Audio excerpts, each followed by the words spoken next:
We're going to talk today about working teams, the diversity of working teams, and let each of our panelists talk to you about their personal experiences in the professions that they're in.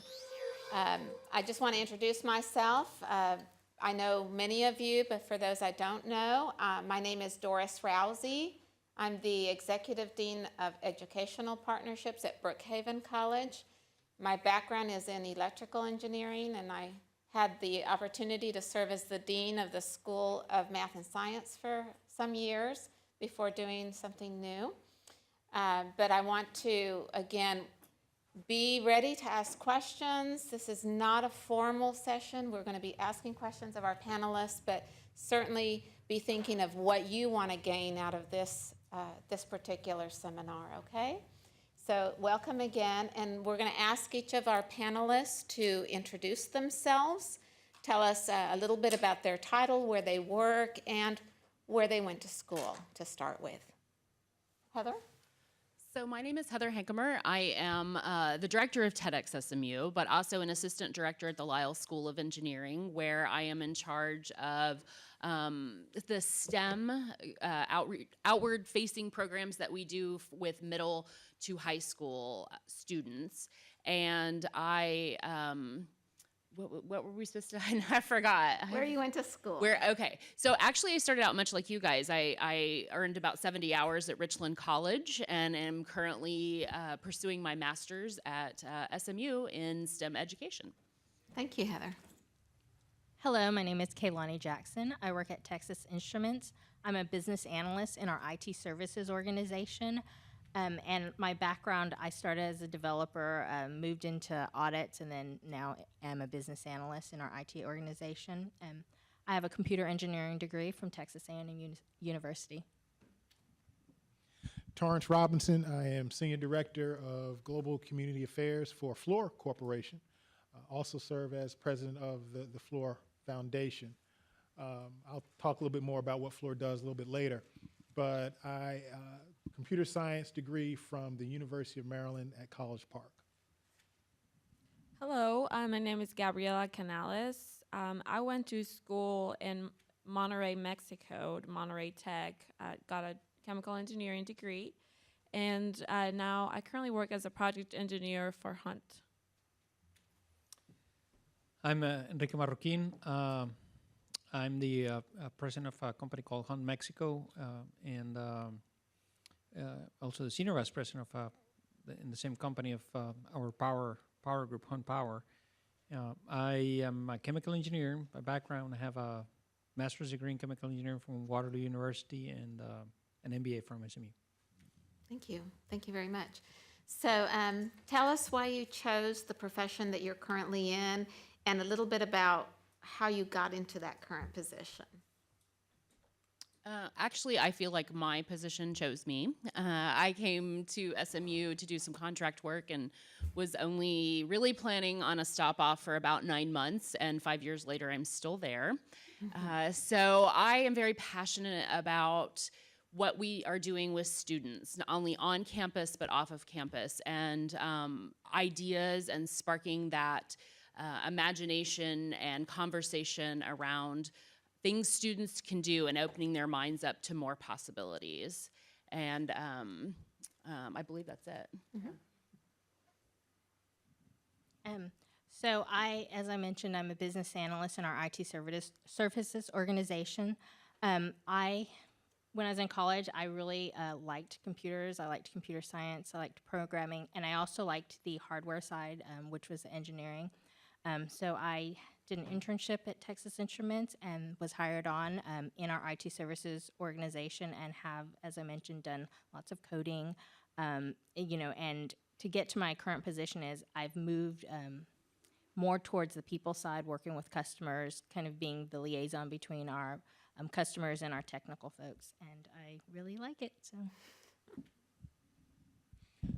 Again, computer science by degree, but by my junior year of college at University of Maryland, I realized that, you know what, I did not want to sit in front of a computer all day writing programs. And unlike my colleague here who really enjoys and is great at programming, and when she codes, she doesn't get any bugs. I had a lot of bugs, so I realized after my junior year I wanted to do something else, but I had invested too many blood, sweat, and tears to change at that point.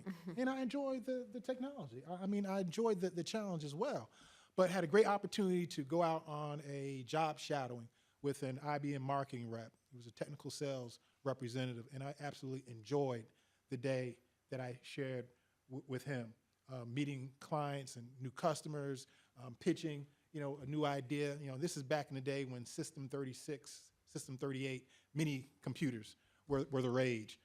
So I really enjoyed that and went technical sales and marketing.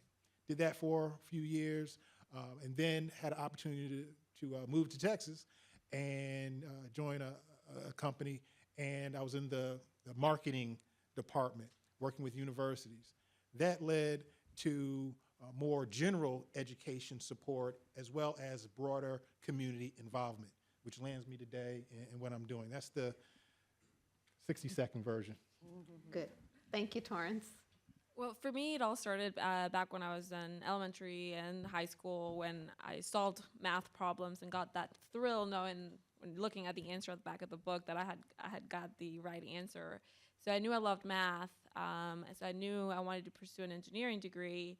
I decided to do chemical engineering because, well, I had a wonderful chemistry teacher, which really inspired me to just pursue a chemical engineering degree, basically. But then also, heard that chemical engineering was one of the hardest majors, and just felt like, you know what, I feel like I want to do that.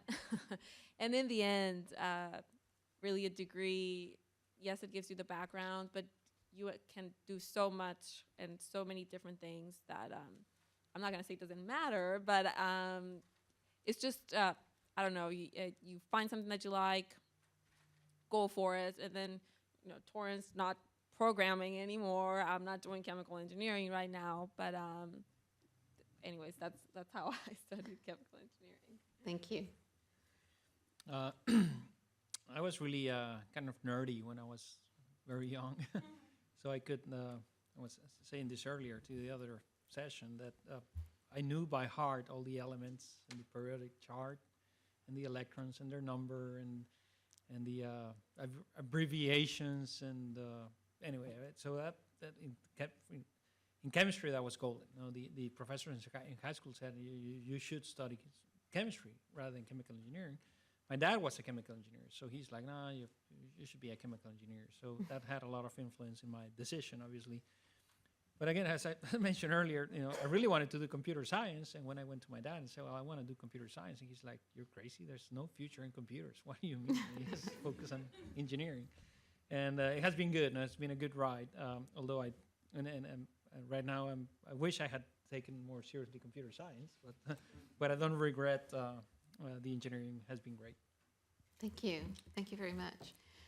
One of the things that you're learning in your classes and that we know is that as you enter in the career field, in any of the STEM career fields, whatever work you do, very, very few people do it alone. You're working in teams with other people, whether you like it or not, right? So I was wondering if each of our panelists could share their experience in the working teams that they've been in, the makeup of those teams, the diversity of those teams, and maybe how it has changed in their experience. If you've been in the field for a while, does it look differently now than it did when you started? Is it the same? And how has that changed, and what are the challenges associated with working in teams?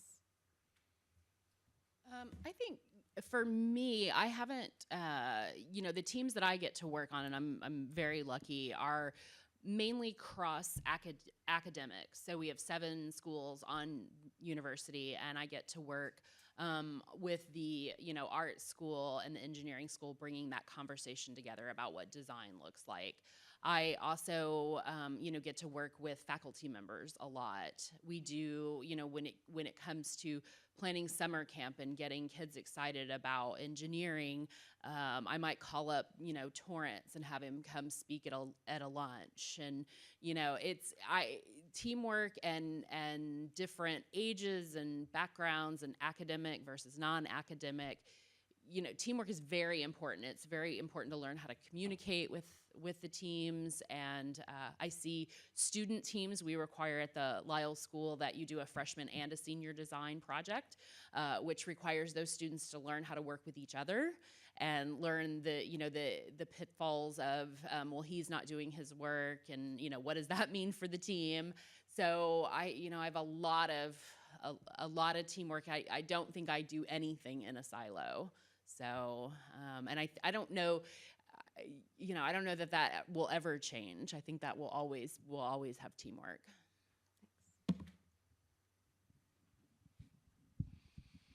If I can give you a picture of the current team today that I work with. All right, so we have a global teleconference call probably every other month. And so we'll have people from Calgary, Canada, from Farnborough in the UK, from Gliwice, Poland, from South Africa, and there are others I'm missing. And then in the evening, because you're on the other side of the hemisphere, we'll have another call with the Philippines and with China. And India, they go back and forth between which call they want to join. But that gives you a sense of the different countries, different cultures that we have to work with and manage. The challenge of that type of situation is, again, understanding the different cultures. When we want to communicate something, instructions on a direction of a program, you have to take into account how does that fit within Chinese culture? How does that fit in South Africa? Is it a truly global program that everyone can buy into and support? So those are challenging type of things you have to think through. But also it's the strength of companies that have a global footprint, because you're able to take advantage of the different thought processes, the different values, the different ways of thinking. And it brings together, at the end of the day, hopefully a better project, a better solution for whatever the case may be. So hopefully I answer your question. Absolutely. Thank you. Okay, well, for me, I guess for you, college is definitely an experience or an opportunity to experience this diversity as you work on teams. I went to college in Mexico, so although I still speak Spanish, I don't speak Mexican Spanish, so there was some language barrier there. But now, at my job, I'm usually the only woman in the room, and I do speak a different language. However, that diversity, I think, is part of the challenge and definitely makes the group more dynamic. And I think it's just an opportunity for all the people in the group to learn more from all these team members, and really, it doesn't, I don't know, I think it's just something that we're gonna have to get used to. It's not gonna change. Teams are not gonna, teams are just gonna keep being more and more diverse. Like you said, you just being a woman or from where you're from, and even age, groups, those teams are not going to be people that are your same age, and that is also a challenge sometimes. Yeah. So in my current role, I work on project teams all the time. I agree with Heather. Going forward, it's almost impossible to find an area where you're going to only work alone. I do deliverables alone, but other than that, I'm in meetings constantly. And it is usually a diverse group of people, whether, it's where they're from, culture, major, personality. You have to deal with all of those things, and you have to learn to deal with all of those things, which can be challenging. One of the things that I think is important is respect. Taking time to understand other people. Those are skills that you're going to need going forward no matter what. And how it's changed. So when I started working, I was the only female in the room. I have a computer engineering degree. I was in IT. We did a lot of coding, but I was the only woman, probably the only person of color. And over the years, I've seen that change, particularly in the organization that I work in.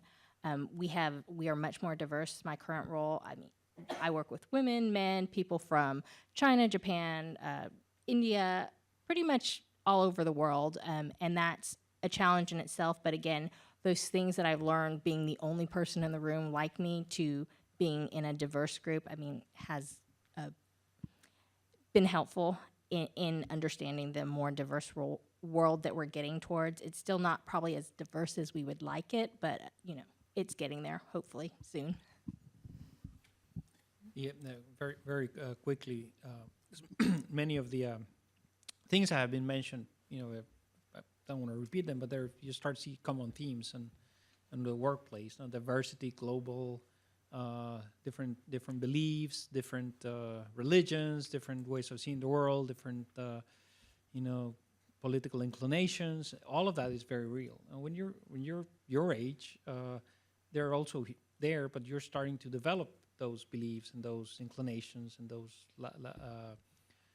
and those that, you know, your mind's still evolving. And but once you're in our age bracket or my age bracket, they're there. They're very set, and you know, God forbid that you start, you know, crossing the line, because not only will it get you in a very uncomfortable position, but it also will probably get you in trouble, like legal trouble, and it's all sorts of trouble.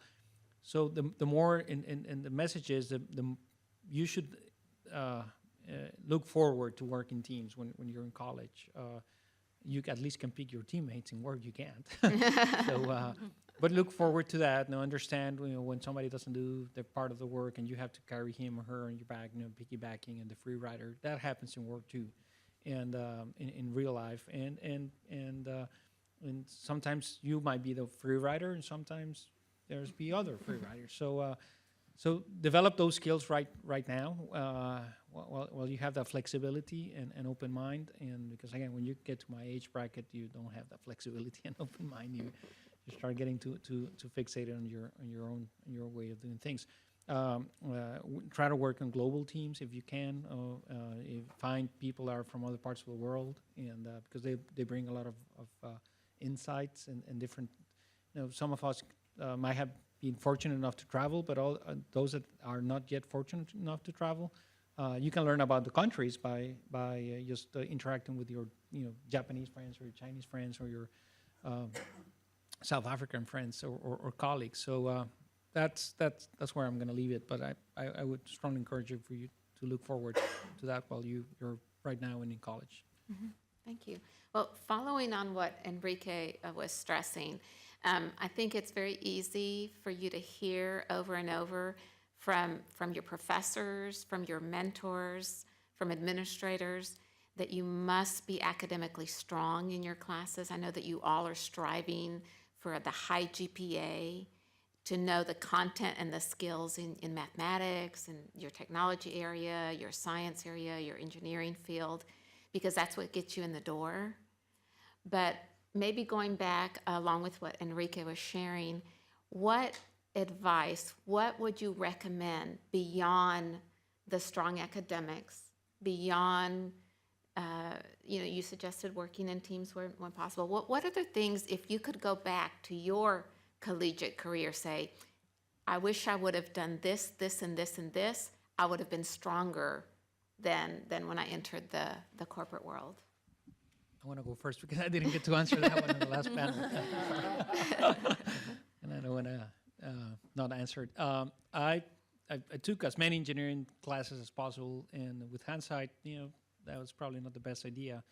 I shied away from the liberal arts and the you know, the political science, the marketing, the fun part of college and high school.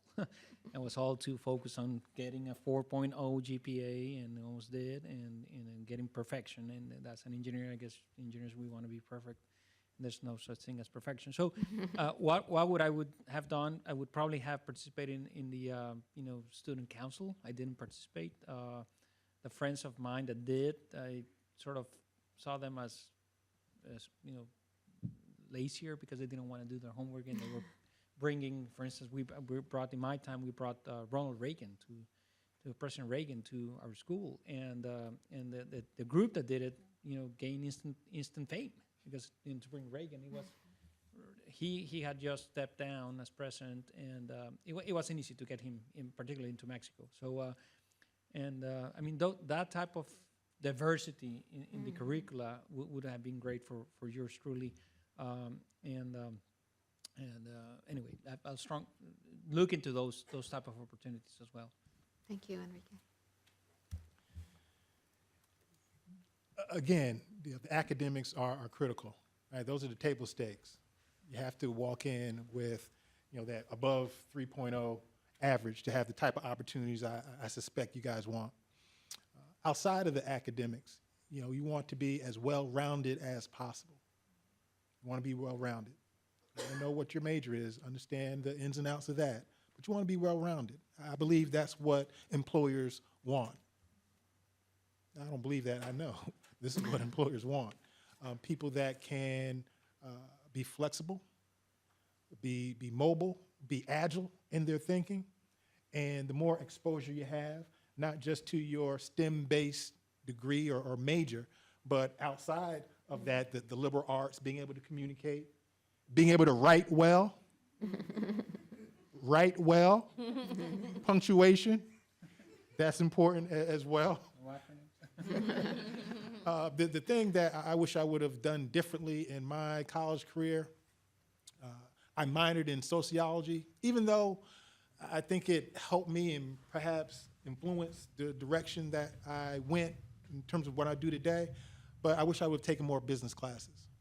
I wish I would have minored in business. If I had to do it over again, I'd probably minor in business at least. And I say this jokingly at the last session, but I'm serious. I would have taken, because at our school we had to take at least one athletic-based course. I would have taken golf in a heartbeat. It's a great business networking tool. It is. And I'm frustrated today because I don't play it well. I wish I would have started earlier. Thank you, Torrance. So to echo what Torrance said, is business classes. So I have a degree in engineering. I did a lot of computer science classes. I did a lot of electrical engineering classes, but I didn't spend a lot of time on the business classes. And whether or not, I don't know that I would have gotten a minor, but just the exposure to the people in those classes, then building my network, and then learning concepts that I didn't learn until I started working, which makes it much more difficult to get those concepts. I think I would have done that. I also agree with being well-rounded. I did participate in a lot of organizations, which helped me more than had I just focused on my degree. I went to college, I was very focused at first, but there were a few people who said, hey, you got to come out for these organizations, and that's how I learned about networking. I learned about internships. I learned about the importance of volunteering and being part of an organization and doing more than just your schoolwork. So I think those are some things that you should keep in mind. So I would amplify what Torrance said about the communication. I wish I would have taken speech and communication classes, because a couple of years ago, a scenario like this would have terrified me. So, and I do think that it's very important in this, especially in this very busy world, that you are able to communicate your ideas effectively. So I also would have gotten more involved in my school. I was there to get an education. I thought I knew exactly what I wanted to do, and spent 20 years doing something, and then spent the past 5 years doing something I never thought I would do. So it's great to have a very well-rounded breadth of experience, and while you're in college, that's the best time to find it. I would have traveled too. I mean, all these students that go overseas to take a semester in Italy, gosh, I would have done that in a heartbeat. But so I should have done that. Well, I thought we would go ahead and open up the panel to any of you who might have some questions. We have additional questions, but I thought I want to make sure we don't cut it short this time. And if you have a question for any or several of the panelists, just kind of raise your hand, and we'll just start with the first one up front. In general, with companies, are they wanting to go more globally nowadays and try to send representatives to other countries to work is that something that's really big nowadays? Because they're expanding global. So Fluor is a multinational, 38,000 employees. We do engineering, construction, procurement, project management, maintenance. Primarily, we're an engineering services company, oil and gas industry, heavy industrial and infrastructure type projects, power, et cetera. At any point in time, we have about 1,000 projects ongoing, and currently in about 66 different countries. So global, yes. Global, yes. More than, roughly half of our employee population resides outside of the U.S. So the importance of thinking globally and acting globally, sounds like a cliche, but is very real. The importance of diversity comes into play because oftentimes, from a practical standpoint, the countries in which we do business, they are wanting and requiring what they call local content. They want us to hire locally. Makes sense to me. So our managers, the people on these projects, because we're a project-based company, have to be able to work in different type of cultures. Again, you have to understand, respect the different cultures and communities that you work in. So being underrepresented, diverse candidate is a strength. Being global, having that study abroad experience is valuable because you'll be able to leverage that, learn from that when you may take an assignment in Italy or Western Europe or whatever the case may be. Or if you're doing work in Latin America, being able to speak Spanish, that's a positive, that's a great thing. We should all be embracing our diversity, whatever that may be, whether it's gender, whether it's ethnicity, whether it's religion, embrace it all. Those are our strengths, and we should embrace it as such because that's what, oftentimes people are concerned about how they're going to stand out in a positive way. Well, for many folk, that's kind of built in when you walk in the room. You're going to stand out because you may be different from many of the folk that are in the room. So use that as an advantage.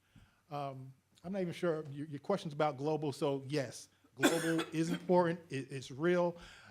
There's this author, writer, New York Times, Thomas Friedman, wrote the book, The World is Flat, which meaning this global universe or global world that we're working in is that the barriers are being reduced, or being broken down.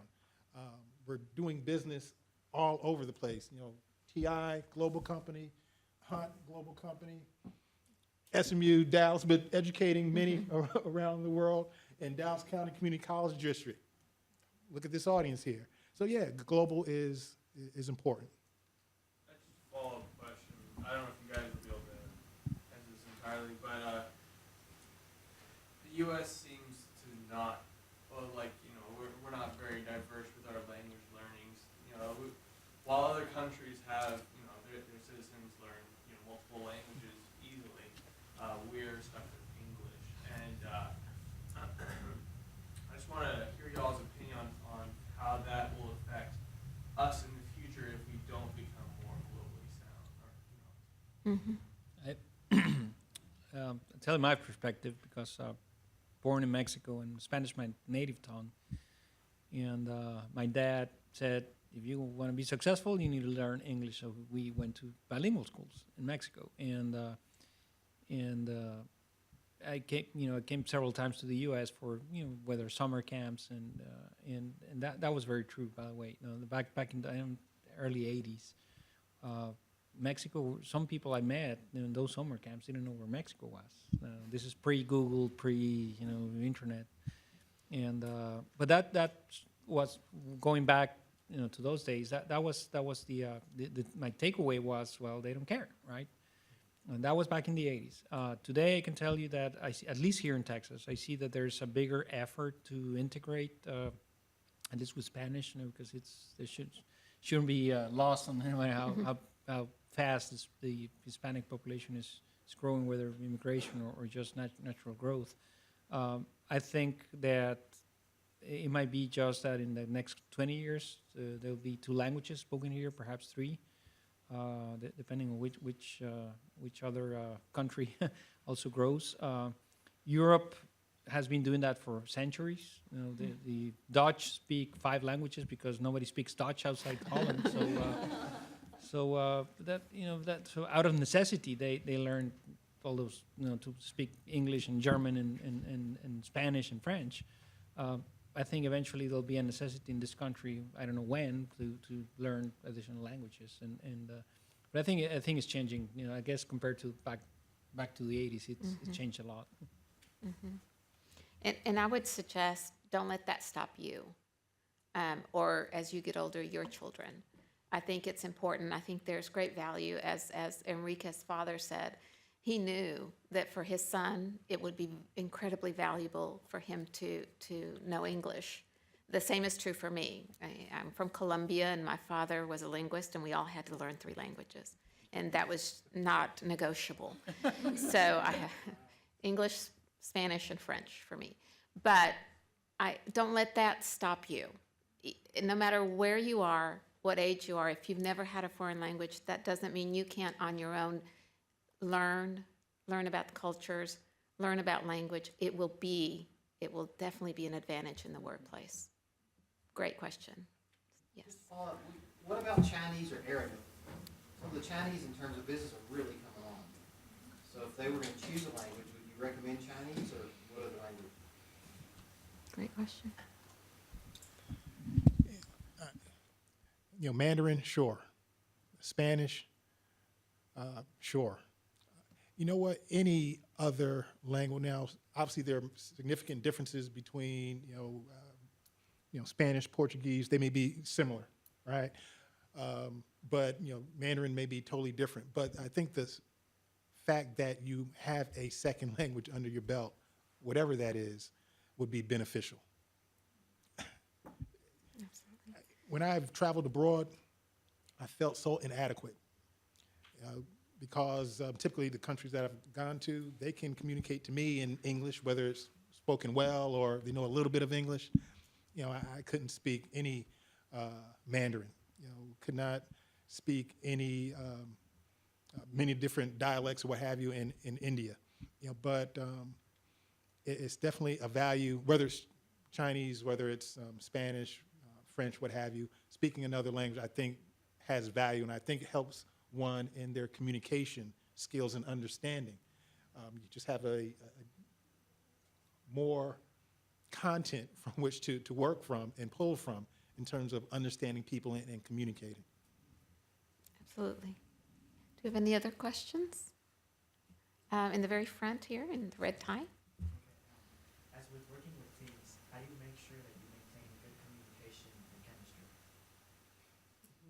He asked, in working with teams, how do you maintain good communication and chemistry? And I think you mean like chemistry between people. All right. I think one of the things that is important is to be respectful when you're working in teams. I think, and just communicating. I think often in teams, people have ideas or have thoughts and they don't want to express them. They're nervous, they're unsure. I think it's important to know what you're thinking, say what you're thinking, and even if you don't necessarily say it in a group meeting, make sure you talk to each person individually or find a way that works for you the best so that you can maintain the connections within the team.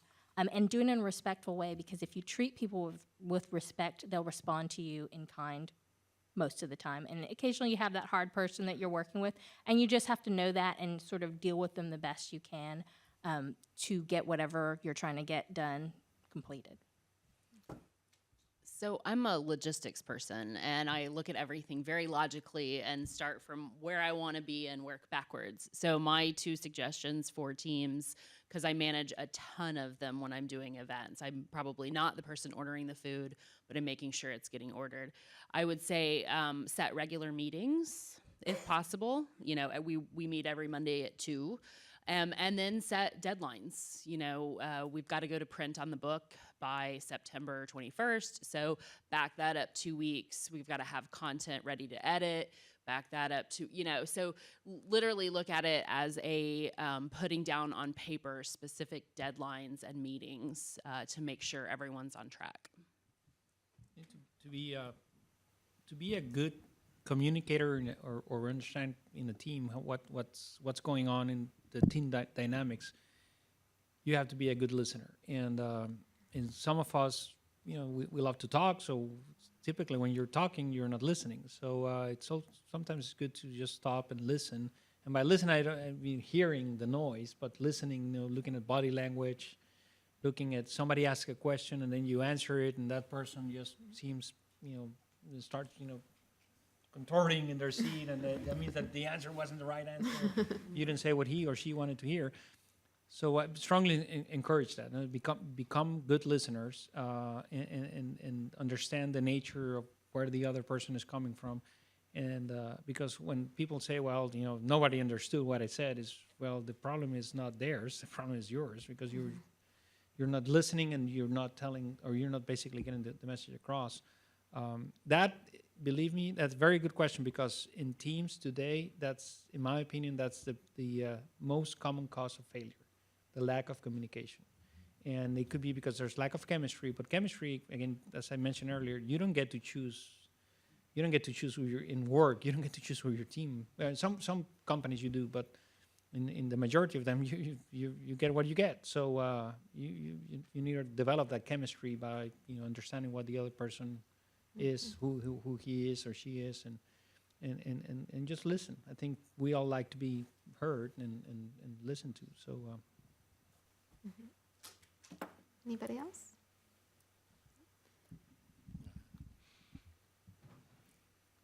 This idea of chemistry is a challenging one, and many dissertations, news articles in the Times have been written about it.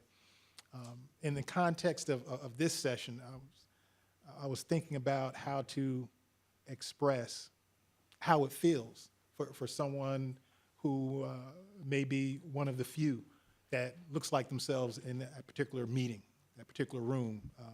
Because I mentioned in the other session, oftentimes I'm the only African-American male in many of the meetings that I go to. And can you imagine what that feels like? And I was trying to think, or how to describe how that might feel. And perhaps it's like a 250-pound anvil being on your chest and having to breathe with that 250-pound weight on your chest. Now imagine a leader or a communicator that can make you feel comfortable enough to feel good about the differences that you're bringing to the team, to that meeting, who's respectful of what you're doing. Again, the differences that you bring to the table. Imagine how that liberates you, and you can breathe fully and feel fully engaged in the conversation. So as a communicator, if you can help remove those barriers people may have, and it's a challenge because you have to figure out what those barriers are. For each individual, it may be different, and that's where the listening comes into play. But if you can break down those barriers, make people feel good about sharing what they have, not saying you have to say yes to every idea that comes, because being a leader is being able to determine which are the good ideas from the better ideas, be able to communicate that delicately, if you will, or directly.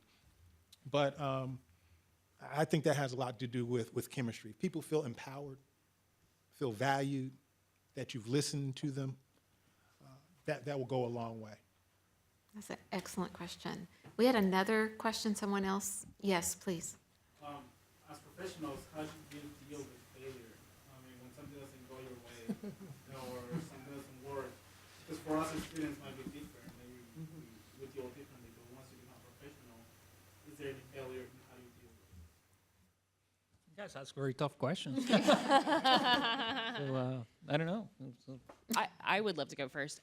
So we talk about failure a lot, and we learn, or we try to teach our students how to fail fast and fail successfully, if that makes sense. So I think part of the hardest thing to learn about failure is that it's okay. We all fail. I don't, it's the degree to which if you don't learn from what you just did, then you're continuing to fail. So when we talk about failing fast and failing early and failing successfully, that's what we mean, is that we take those lessons and we move on. So I think that it's hard. It's extremely hard to feel comfortable failing. I think one of the things that I try to do the most is, especially being a leader, the buck stops with me. And whether it was something directly that I did or indirectly, I try to own it very quickly and find a solution and move on. So, and learn. I mean, if I don't learn from them, then I'm bound to repeat that same failure. But that's a great question. I would say two things. Failure is probably inevitable. It's going to happen. And just as a, from my experience, I think just ask for feedback. I guess continuing on with your idea, you have to learn from it. That's basically the only good thing you can take out of it. Try to learn and not repeat the same mistake. So just ask for feedback. Maybe not only from your supervisors, but also from your peers or whomever was affected, or even maybe talking with friends. Just, I don't know, whatever you can do to make that a growing experience versus beating yourself up, which is going to happen. So, yeah, just feedback, I would say, would be my advice. It's very, again, very, very, very tough questions because professionally, I don't think everybody knows how to cope with failure the proper way. Some people are mature and humble enough, and humility is probably a big factor in dealing with failure. But not everybody recognizes or knows how to be humble, and that's when you start seeing the unfortunate behaviors that you read in media. People that start lying and hiding and embezzling and commit fraud, and that's basically sometimes a result of not knowing how to cope with failure.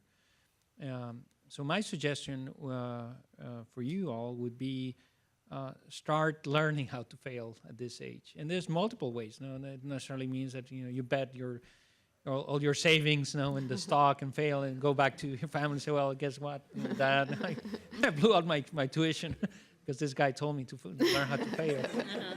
No, but maybe ask somebody out, and the girl or the boy that you like the most, and if he or she says no, then you say, well, you failed, right? So then go back and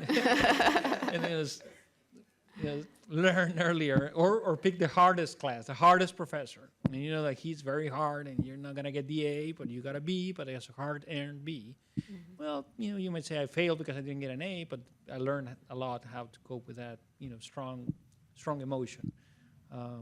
That would be my recommendation. Start trying now, because otherwise it becomes very hard in the latter years.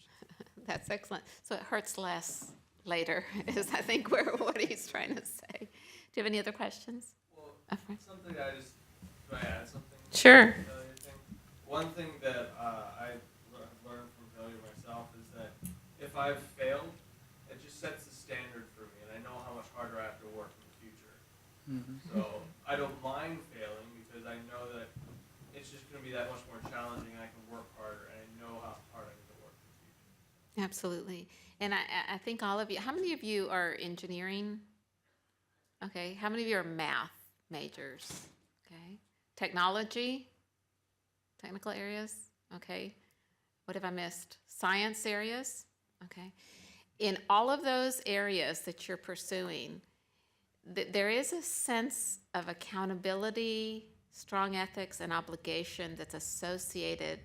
Whatever field you go into, bringing that in, people are going to think you're so smart, you're so knowledgeable, you're such a good problem solver. So the advice given here, if you can learn to emotionally, spiritually deal with failing, because so much is going to be expected of you, be able to cope with that. Be able to cope with that by practicing it along the way. So the first time, Bill Gates has wonderful ways of talking about all the failures, and look, really, do we need to say more?